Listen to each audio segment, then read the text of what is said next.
यहाँ दी गई जानकारी ज्योतिष पर आधारित है तथा केवल सूचना के लिए दी जा रही है। TV9 डिजिटल इसकी पुष्टि नहीं करता है। यहाँ बताए गए किसी भी उपाय को करने से पहले संबंधित विषय के एक्सपर्ट से निजी तौर पर सलाह अवश्य लें।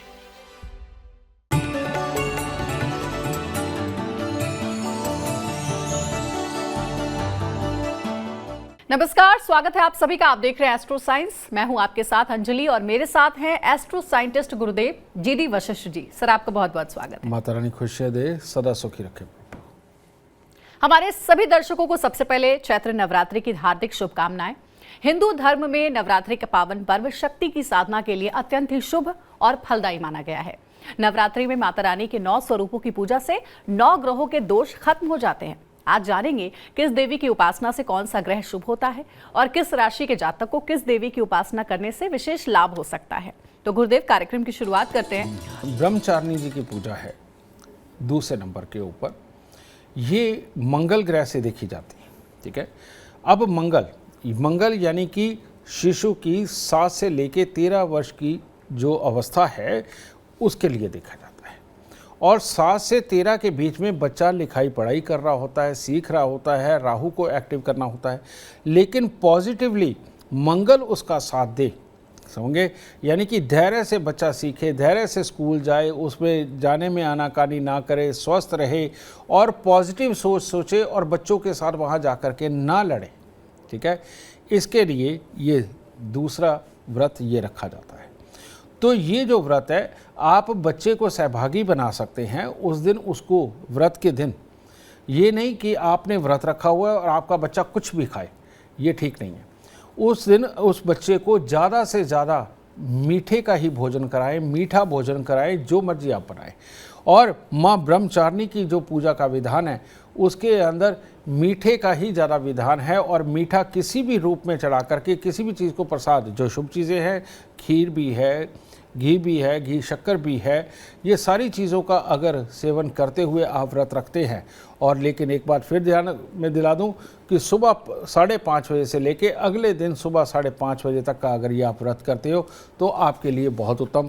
आप कहेंगे गुरुजी इनका विधान पूजा पाठ का नहीं बता रहे। बेटा, वो पूजा पाठ का विधान अगर मैं बता भी दूं तो आप अपने अक्षरों में नहीं कर सकते। अच्छा ये रहेगा कि आप पास के मंदिर के पंडित जी को अपनी 10 मिनट की पूजा के लिए बुलाए, वो आपके लिए अति उत्तम रहेगा। और ये 9 के 9 दिन आप उनसे ही पूजा कराएं तो ये ज़्यादा उत्तम होगा, क्योंकि मेरे बताने से वो अधूरेपन में मैं बताऊंगा, अधूरेपन में आप सुनेंगे तो ये उत्तम नहीं होगा। तो पूजा के लिए पंडित जी से करें।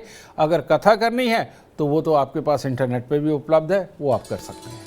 तो गुरुदेव, ये तो आपने बताया कि नवरात्रि के दूसरे दिन माँ ब्रह्मचारिणी की पूजा कैसे करनी चाहिए और कौन सा ग्रह दोष इससे शांत होगा। और अब आइए जानते हैं मेष, वृषभ और मिथुन राशि वालों के लिए कैसा रहेगा आज का दिन। तो मेष राशि, पिछले दिन बहुत अच्छे बीते हैं, लेकिन आज के दिन में गुस्सा, चिड़चिड़ापन, किसी के साथ विचार ना मिलना, इस तरह के हालात भी हो सकते हैं। और जो पिछले दिनों से आपने चांदी का चकोर टुकड़ा जेब में रखा हुआ है उसको रखिए। और साथ ही माँ से या माँ तुल्य स्त्री के पाँव हाथ लगा करके आशीर्वाद लेकर के दिन शुरू करते हैं और धैर्य बना करके रखते हैं तो दिन शुभ होगा। वृषभ राशि वाले, अगर आज परिवार वालों से लड़ने लगे तो नाक, कान, गले में भी थोड़ी बहुत दिक्कत आ सकती है।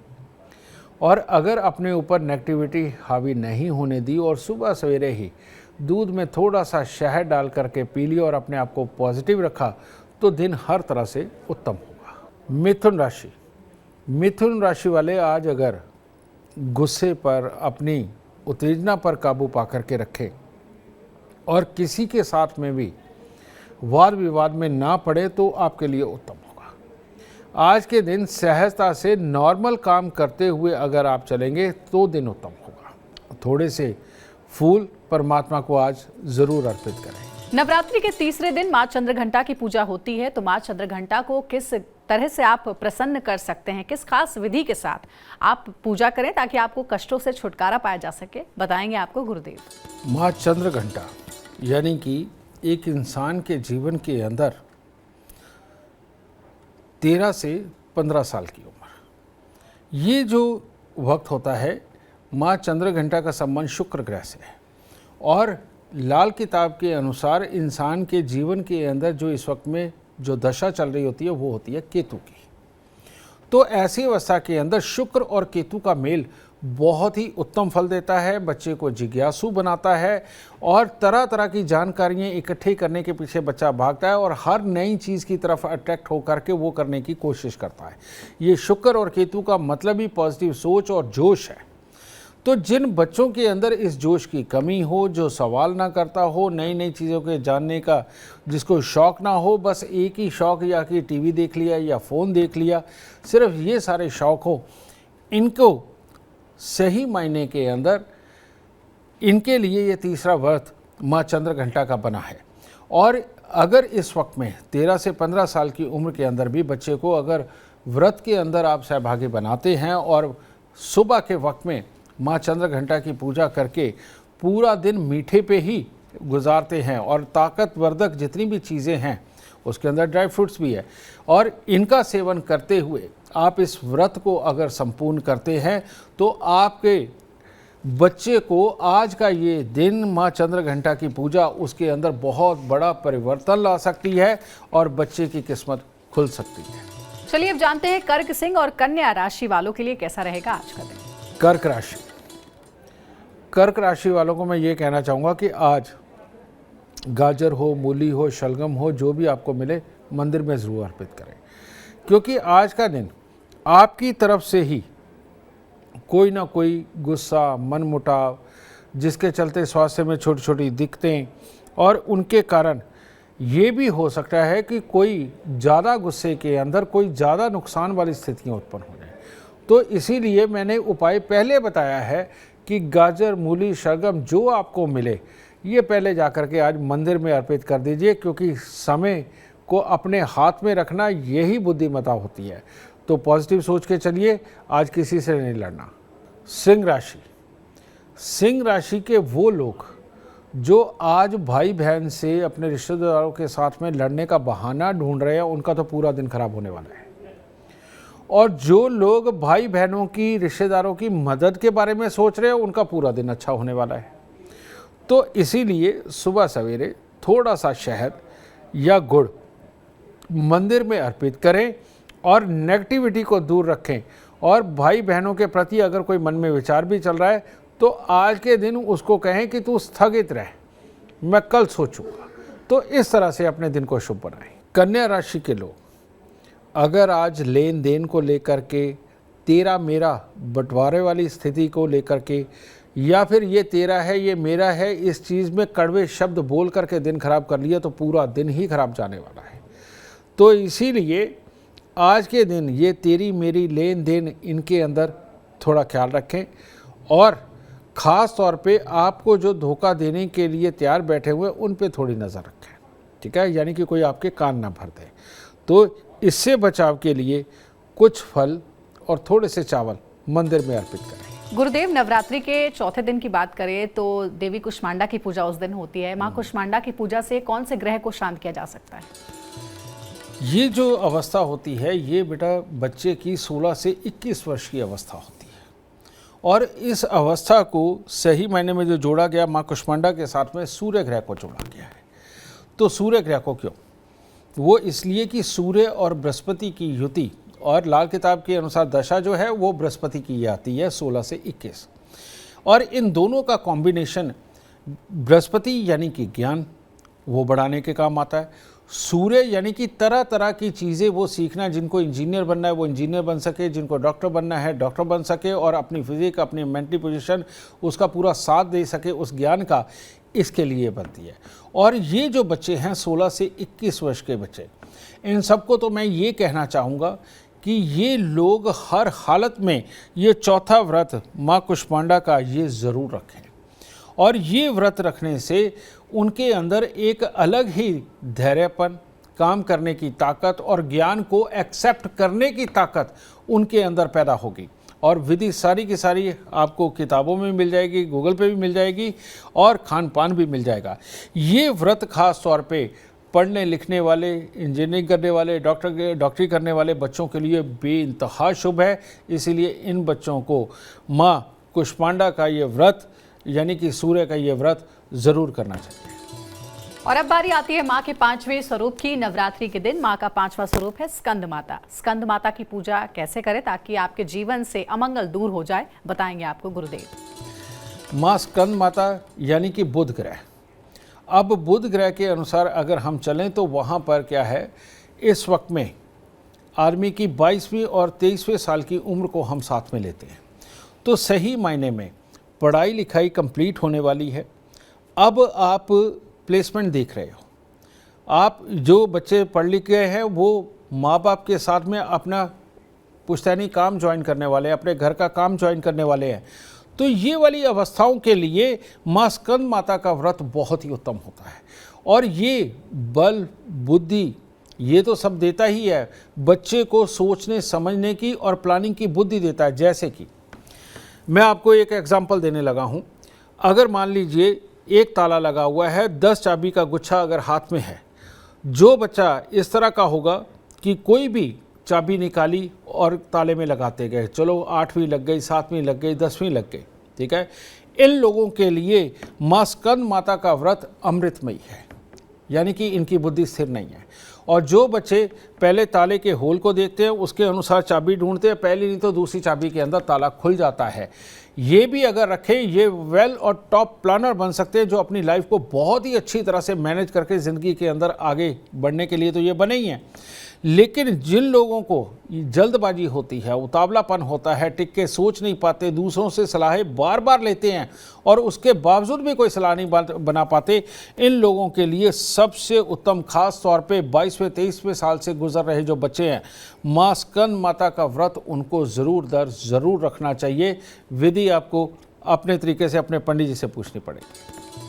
तो देखिए गुरुदेव आपको बता रहे हैं कि माँ के 9 रूपों को आप कैसे प्रसन्न कर सकते हैं और कैसे पूजा करनी चाहिए, ये भी आपको बता रहे हैं। अब बारी आती है 3 और राशियों के बारे में जानने की। ये राशियां हैं तुला, वृश्चिक और धनु राशि। इनके लिए कैसा रहेगा आज का दिन, बताएंगे गुरुदेव। तुला राशि के वो लोग जो काम पे निकल तो रहे हैं, लेकिन वहाँ जा कर के जल्दबाजी में किसी को डांट डपट के अगर कोई काम करवाने वाले हैं, तो आपके खिलाफ भी हालात बन सकते हैं, जिसमें कोई दुर्घटना भी घटित हो सकती है। तो ऐसी अवस्था के अंदर आज के दिन ज़बरदस्ती किसी से कोई काम ना कराएं, आपसे जितना बन पड़ता है उतना कर दें और किसी के साथ में विवाद वाली स्थिति उत्पन्न ना करें।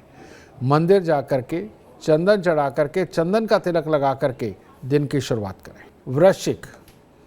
वृश्चिक राशि वालों के लिए अगर अपनों के लिए आप लड़ने निकल पड़े, अपनों के लिए झगड़ने निकल पड़े और अपनों का साथ देने के चक्कर में किसी के कुछ बुरा भला वो कह दिया सुन लिया, तो दिन खराब होगा।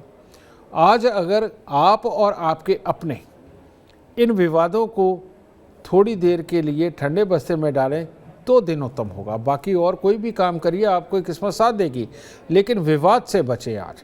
और आज के दिन खास तौर पे मीठा दूध या दूध के अंदर शहद डाल करके मंदिर में ज़रूर अर्पित करें।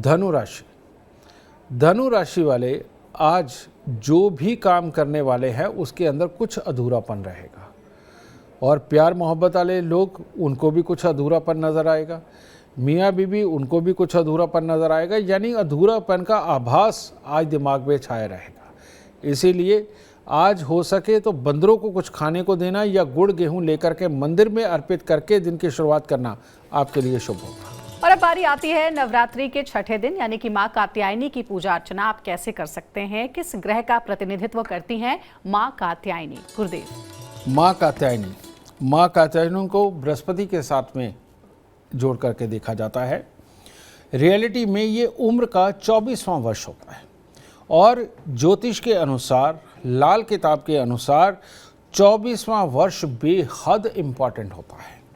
और तीसरी बात यह है कि ये जो कहते हैं ना कि जोड़े में शादी नहीं करनी चाहिए, ये सही मायने के अंदर में 24वें वर्ष के लिए बोला गया है। ये ऐसा नहीं कि किसी भी जोड़े के अंदर शादी नहीं करनी चाहिए। 24वें साल के अंदर शादी का होना, यानी कि इसके विपरीत, चंद्रमा के विपरीत खड़े होते हैं शुक्रदेव, जो दुश्मनी की कैटेगरी में आते हैं। अगर इसमें शादी होती है तो ऐसे में घर के अंदर माँ को ज़्यादा तकलीफ है, घर की सुख शांति समृद्धि, पति पत्नी के लिए नीच केतु बनता है जो टेंशनों के हालात बनाता है। इसलिए 24वें साल में शादी नहीं करनी चाहिए। ये साथ के साथ ज्योतिष बता रहा हूँ।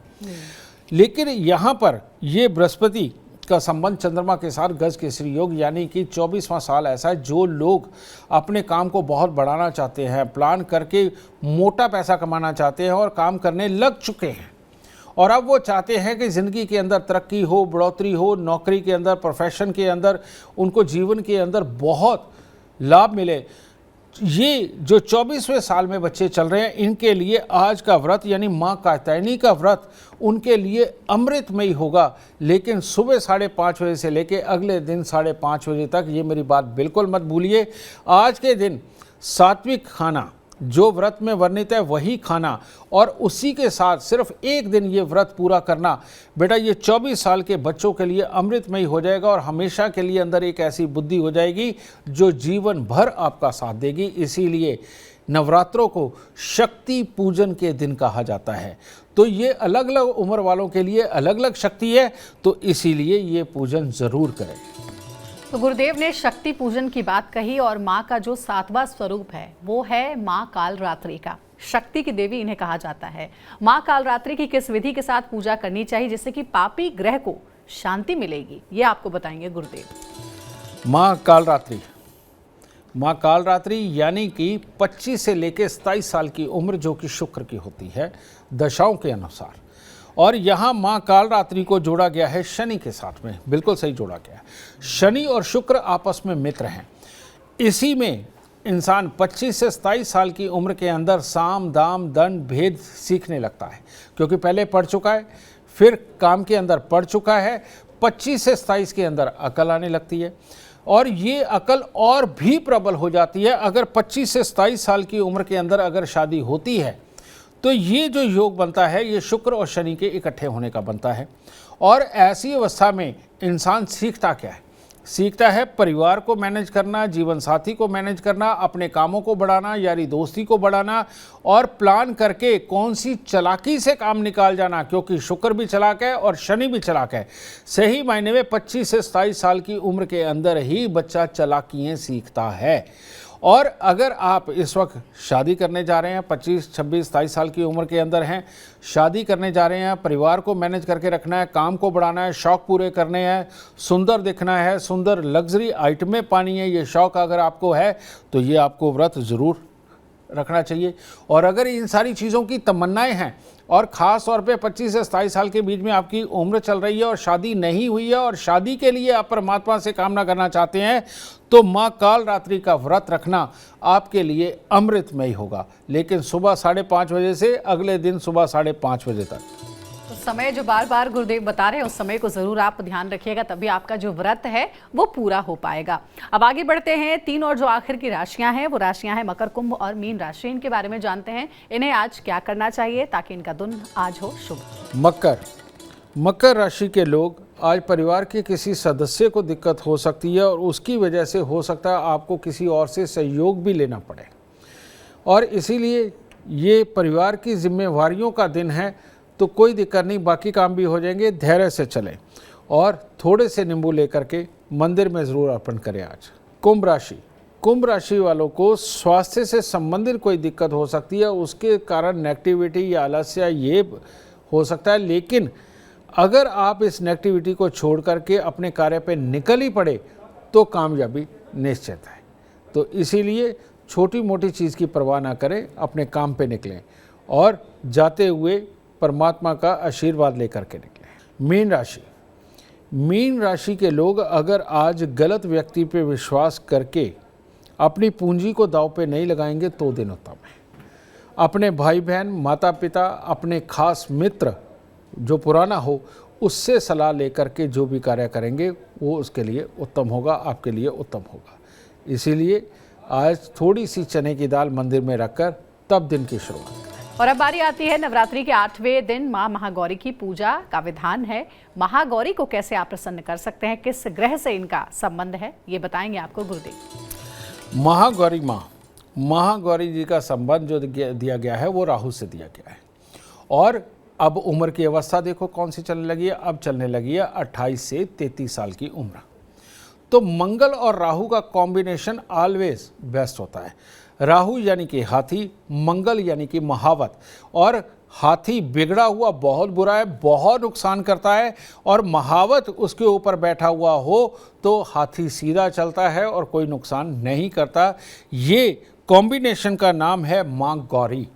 ठीक है, तो ऐसी अवस्था में जो लोग अब कुछ बन चुके हैं, कर चुके हैं, वो अपने आप का झंडा बुलंद रखना चाहते हैं और दुनिया के अंदर अपनी सक्सेस की पार्टियां देकर के अपना लोहा बनवाना चाहते हैं, यार दोस्तों को लेकर के साथ चलना चाहते हैं, बिजनेस बहुत ज़्यादा एक्सपेंशन में लेकर के जाना चाहते हैं, या जो बच्चे सेल्स में हैं वो अपनी काबिलियत दिखाना चाहते हैं, कंपनी को उठाना चाहते हैं, ये सारी 28 से 33 साल की उम्र के बीच में ये बच्चे होते हैं। और ये 28 से 33 साल की उम्र के अंदर ये वाली खासियतें, मंगल की खासियतें, राहु को काबू कर कर के ज़िंदगी के अंदर तरक्की पाने की खासियत अगर आप चाहते हैं तो आपको माँ गौरी का व्रत ज़रूर रखना चाहिए। आपके लिए ये अमृतमयी है। ये उम्र के अंदर 28 से 33 के बीच में हमेशा हर नवरात्रों के अंदर आपको माँ गौरी की पूजा करनी चाहिए। इससे आपका काम, धन, नाम, ये सब कुछ बड़ा होगा। और ख़ास तौर पे वो जो आलसी पर्सन जो ये सब कुछ करना नहीं चाहते, आगे बढ़ना नहीं चाहते, उनके लिए माँ गौरी का व्रत अमृतमय साबित होगा, ख़ास तौर पे 28 से 33 वर्ष की उम्र में। गुरुदेव ऐसा कहते हैं कि अष्टमी यानी जिस माँ के 8वें स्वरूप की बात हो रही है, महागौरी, अगर आपने 9 दिन का व्रत नहीं भी किया है लेकिन अष्टमी का व्रत आप करते हैं, 8वें दिन का व्रत आप करते हैं, तो माना जाता है कि 9 दिन के फल की प्राप्ति आपको होती है। क्या ये बात सही है? ये सही बात है बेटा। उसका कारण ये है कि ये माँ गौरी का व्रत जो मंगल से यानी कि राहु से जुड़ा हुआ है और मंगल इसका कारक है जन्म कुंडली के अनुसार। तो इस वक्त में अगर आप अष्टमी तक का यानी कि खून बनने तक का व्रत रख लेते हो और ये अपने आप में संपूर्ण माना जाता है। ठीक है, आगे का केतु है, जो देवी का जो स्वरूप है केतु वाला ही है, यानी कि सिद्धिदात्री। तो ऐसी अवस्था के अंदर वो बुढ़ापा एक तरह का होता है, पॉजिटिव सोच का होता है, तो लोग दुनियादारी के अंदर कर्म तक भी अगर कर लेते हैं। इसीलिए जो भी बनिए हैं या ब्राह्मण हैं उनके यहाँ ज़्यादातर अष्टमी के ऊपर माँ का पूजन करके व्रत खोल देते हैं। ठीक है, तो ये ठीक है, जायज़ है, नाजायज़ नहीं। यानी कि अगर आप 9 दिन का व्रत ना कर पाए किसी भी कारण से, अष्टमी का 8वें दिन का महागौरी की पूजा अर्चना आप करते हैं, उस दिन व्रत रखते हैं, तो आपको बराबर के फल की प्राप्ति होगी, जैसा गुरुदेव ने बताया।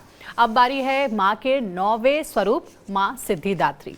माँ सिद्धिदात्री की पूजा कैसे आपको करनी चाहिए, किस ग्रह को आप शांत कर सकते हैं माँ सिद्धिदात्री को प्रसन्न करके, ये आपको बताएंगे गुरुदेव। माँ सिद्धिदात्री के लिए केतु ग्रह को देखा जाता है, लेकिन उम्र का पड़ाव कौन सा होता है? 34-35।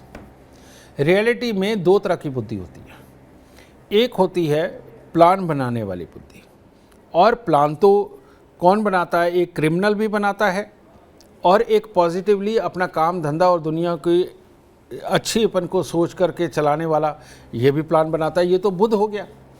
लेकिन इसके अंदर पॉजिटिव भाव रहे और इंसान दूसरों की सेवा भी करे, अपना काम धंधा भी करे और ज़िंदगी के अंदर नाम भी कराए और बिजनेस भी चलाए, और उसके अंदर ऐसा कोई काम ना करे कि जिससे कि दूसरों को नुकसान हो, हानि हो। कई लोग मिलावटी सामान बेचते हैं, कई लोग दुनिया का पीठ पीछे बुरा करके तब पैसा कमाते हैं, झूठ करते हैं, फ्रेब करते हैं।